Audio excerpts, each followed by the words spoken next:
Sa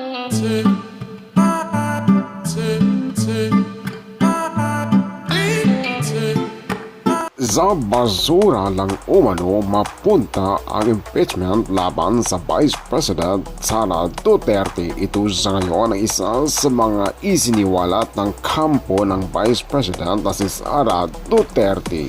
Narito ang kanyang pahayag. Paano na po natin? Ako si Quilinder TV. Petition for certiorari, prohibition, prayer for preliminary injunction and TRO against the impeachment complaint filed against the Vice President Sara Duterte.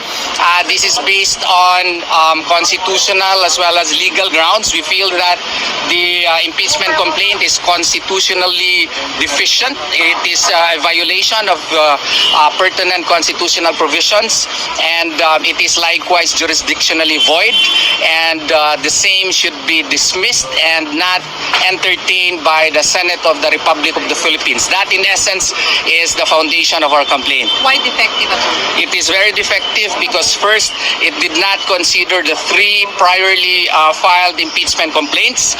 It did not likewise consider due process to the Vice President, and it did not also follow the constitutionally prescribed verification process.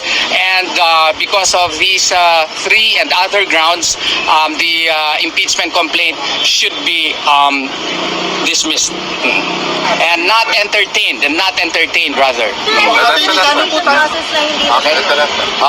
Yung process na lang. Verification process. The verification process requires that it should be personally known. The allegations are personally known and studied by the respective congressman who signed it. And if you notice, the congressman who went there did not even know as to the subject matter of the discussion in the House caucus.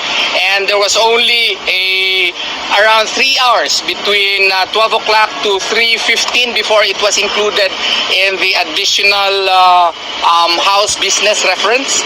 And by that time, we feel and we have reasons to believe that some of the congressmen were not even able to peruse the complaint as well as assess the evidences attached in